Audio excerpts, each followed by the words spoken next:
और मरते मरते भी उन्होंने, उनके एक मित्र थे क्रीटो,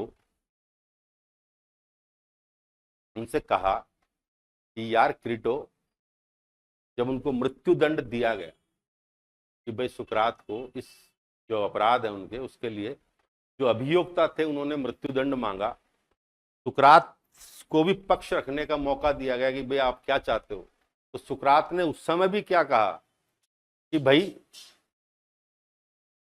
मैं तुम्हारे लिए एक ऐसा आदमी हूं, तुम्हें तो मुझे इनाम देना चाहिए कि मैं तुम्हें जगा रहा हूं, और तुम मेरे अच्छे से रहने की और खाने की व्यवस्थाएं करो। ये कोर्ट के सामने वो कह रहे हैं, और अभियोक्ता कह रहे हैं मृत्युदंड। अल्टीमेटली 500 सदस्यों के लगभग जो जूरी थी, उसमें से बहुत कम अंतरों से सुकरात को मृत्युदंड का पक्ष में निर्णय हुआ, और सुकरात को मृत्युदंड देने का निर्णय किया गया।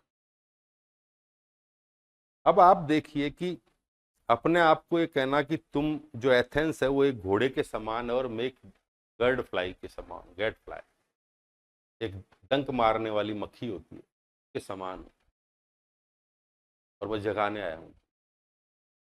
क्या निडरता थी, क्या निर्भीकता थी।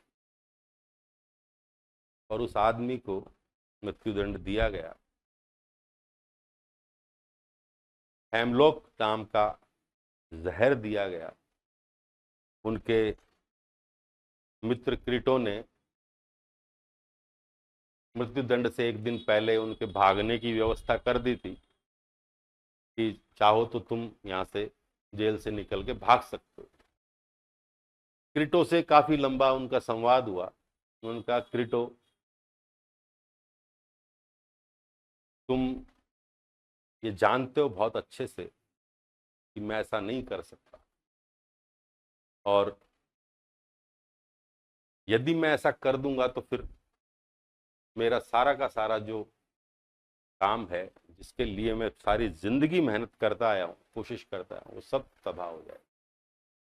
इसलिए तुम एक काम करना कि एक देवता थे कोई चिकित्सा के, नाम तो मुझे याद नहीं आ रहा, एक्लिपियस या ऐसे कुछ। तो क्रीटो को कहा, क्रीटो,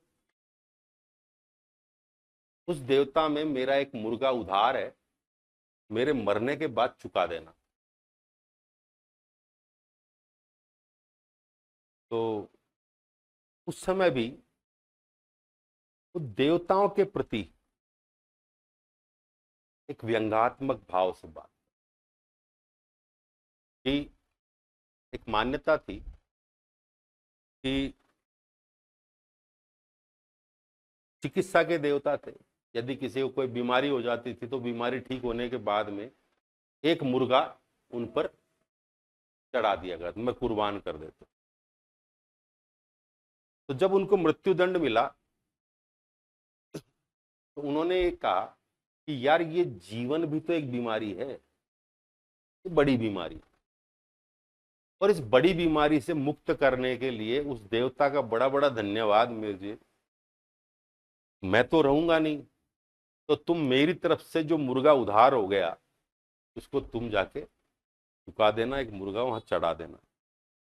ये कहते कहते उन्होंने अपने प्राण दे दिए। इसके लिए, सत्य के लिए।